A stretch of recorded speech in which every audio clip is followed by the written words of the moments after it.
A pergunta que nos persegue: quem sou eu? Essa talvez seja uma das perguntas mais antigas da humanidade.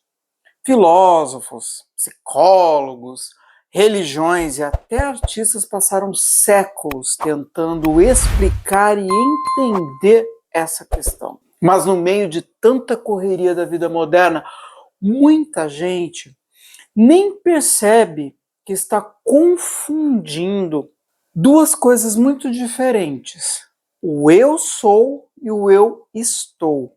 O eu sou, ele fala da nossa essência. O eu estou fala do momento, de uma determinada fase. O problema é que em algum ponto da nossa vida começamos a trocar um pelo outro. A gente confunde, a gente faz algumas nuances que não fazem sentido. Passamos a definir quem somos com base em fases passageiras da nossa vida, emoções temporárias ou até mesmo situações que a vida nos oferece. Por exemplo, alguém perde emprego e diz: eu sou um fracasso. Alguém passa por um término e diz: eu sou insuficiente. Alguém se sente perdido e diz: eu sou um nada. Na verdade, essas frases estão totalmente erradas. O correto seria dizer: eu estou sem emprego, eu estou sofrendo, eu estou confuso, ou eu estou em um estado de nada, ou de nadismo propriamente dito. Aí seria o mais correto. Consegue perceber a diferença de um para o outro? Um define a sua essência, o eu sou. O outro descreve uma fase, o eu estou. E é exatamente aqui que começa a grande briga de identidade. Neste vídeo, iremos abordar muito a respeito deste conflito. Convido você a participar um pouco dessa análise, dessa reflexão. Meu nome é Alexandre e você está no canal Mundo do Saber. Vamos lá? Olá, sou Nerdinho, mascotinho do canal Mundo do Saber.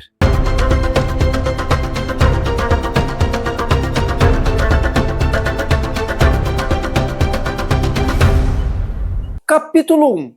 A armadilha de confundir momento com essência. A vida é feita de movimento. O humor muda, trabalho muda, relacionamentos mudam, opiniões mudam, amigos se vão, mudam, chefes mudam, empregos mudam.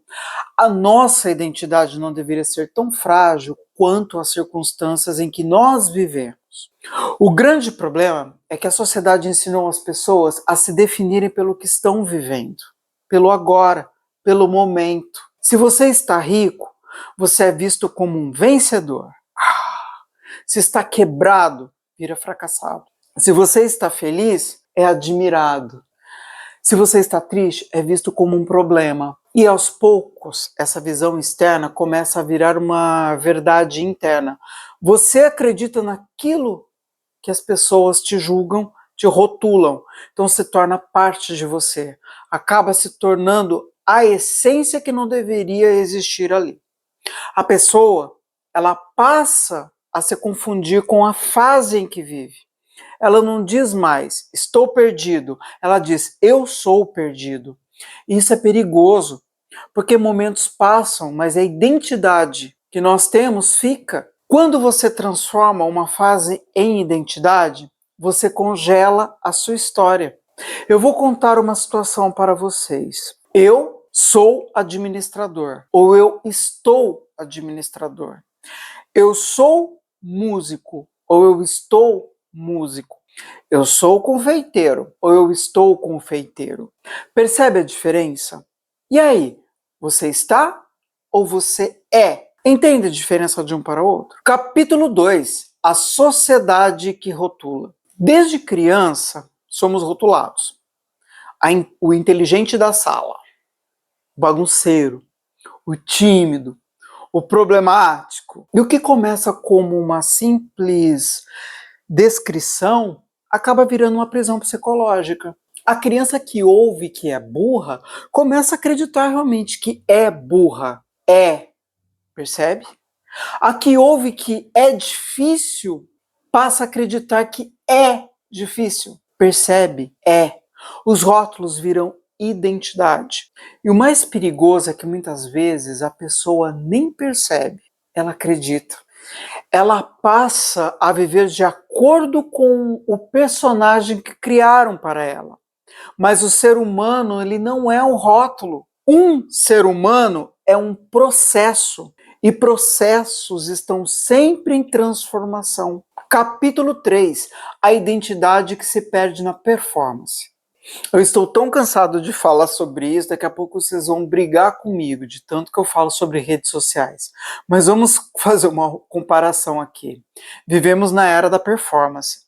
Nas redes sociais, todo mundo precisa mostrar que é alguma coisa. Exemplos. Eu sou bem-sucedido, eu sou feliz, eu sou produtivo, eu sou interessante.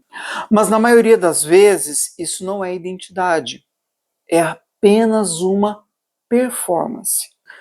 Vulgarmente dizendo, é um personagem criado para aquele momento, no qual as pessoas começam a representar versões de si mesmas. Elas não vivem mais, elas se apresentam. E aí surge uma crise silenciosa. Por fora, a pessoa é uma imagem. Por dentro, ela não sabe mais quem é. Quando a identidade se baseia apenas no que os outros veem, o eu sou se perde. Sobra apenas o eu pareço.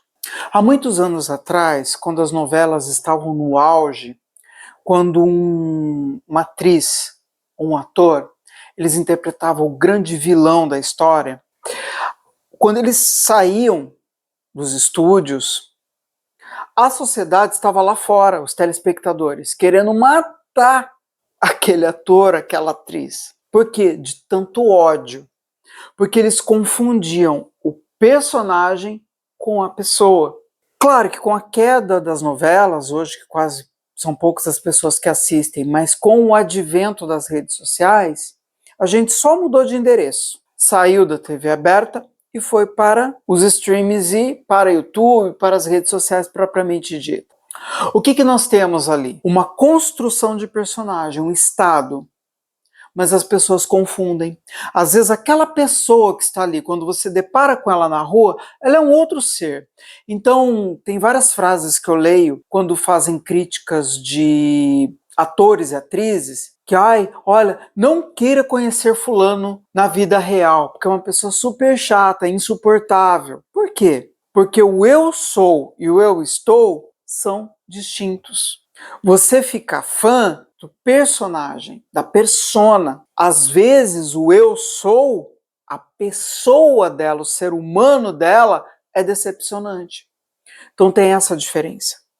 O que acontece com muitos atores e atrizes, que até os levam à depressão, é misturar o personagem com a pessoa, com o ser humano. E quando existe essa mescla, essa mistura, forma uma confusão que tem uma necessidade até de tratamento psicológico. Só para vocês terem uma ideia de como isso pira a cabeça da gente. Então a gente tem que analisar o eu sou, o eu estou e saber distinguir muito bem um do outro. Capítulo 4. O perigo de se definir pelas dores.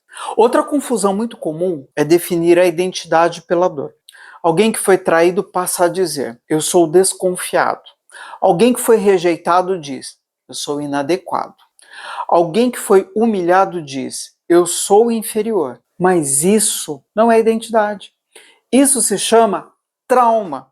É a dor de uma experiência, não uma definição de quem você é. Quando a pessoa transforma uma ferida em identidade, ela perde a possibilidade de cura, porque ela assumiu aquilo para ela, como se fosse dela, como se pertencesse à essência dela.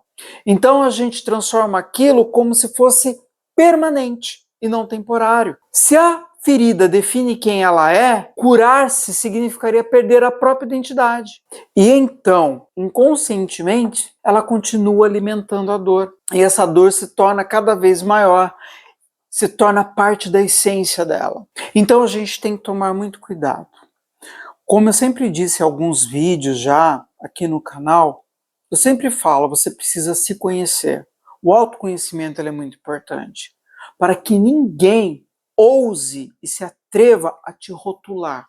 Porque as pessoas te julgam às vezes por segundos que te viram ali. Ah, fulano é assim. É um rótulo, mas não quer dizer que você seja. Capítulo 5, o resgate do eu sou. Recuperar o eu sou é um dos processos mais importantes da vida adulta, mas que para isso aconteça, exige uma pergunta muito honesta e importantíssima. Quem eu sou quando tudo mudar? Quando o emprego acaba, quando o relacionamento termina, quando o dinheiro some, quando a fase ruim chega. E aí vem a pergunta, o que sobra? O eu sou não depende de circunstâncias. Ele está ligado a valores, caráter e essência. Você não é seu salário. Você não é sua fase. Você não é sua dor. Você é muito mais profundo do que qualquer momento da sua história. Quem entende isso ganha uma espécie de estabilidade interna. A vida pode balançar, mas a identidade não desaba, ela permanece. Autoconhecimento é importante. Capítulo 6, a liberdade de poder mudar. Existe uma liberdade enorme em entender a diferença entre ser e estar, porque isso significa que você não está preso no seu momento atual. Se você está confuso, você está confuso. Você não é confusão. Se você está triste, você está triste. Você não é tristeza. Se você está perdido, você não é perdição. Você somente está perdido. Se você está passando por uma fase, você está passando por essa fase. E as fases passam. Quando a pessoa percebe isso, ela ganha algo muito poderoso. Ela ganha a palavra esperança. Porque se o que você vive não define quem você é, então o futuro continua aberto. Podemos concluir que muitas crises de identidade nascem de uma confusão simples. Confundir o eu estou com o eu sou. O eu estou é temporário. O eu sou é profundo. Quando uma pessoa começa a definir sua essência por momentos, ela se torna refém das circunstâncias. Mas quando ela aprende a diferenciar as duas coisas, algo muda, algo maravilhoso, porque ela possui o autoconhecimento e ela se ama. E se é algo maravilhoso, é o amor próprio. Ela percebe que pode passar por fases difíceis sem perder quem ela é. Pode sentir dor sem se definir pela dor. Pode se perder por um tempo sem se tornar perdido. E talvez essa seja uma das maiores lições da vida. Você não é tudo o que acontece com você. Você é muito mais do que qualquer momento da sua história. Você pode estar em muitos lugares na vida, mas a sua essência, essa continua sendo sua. É sua companheira de viagem. Essa não te larga por nada nesse mundo. Ela sempre vai te acompanhar. E é justamente por isso que a pergunta vem: quem eu sou? Não é uma prisão, é um convite para se descobrir todos os dias. Quem eu sou é a sua essência e você é a sua história. O eu estou é passageiro, tem começo, tem meio, tem fim, é determinado. E aí, você já se perguntou? Eu sou ou eu estou? Muito obrigado pela companhia de vocês. Curtam, se inscrevam no canal, ative o sininho de notificações. Lembre-se, o conhecimento é seu e ninguém pode tirar. Se gostou desse vídeo, compartilhe com os seus amigos. Te vejo numa próxima. Tchau! Se gostou deste vídeo, compartilhe com os amigos.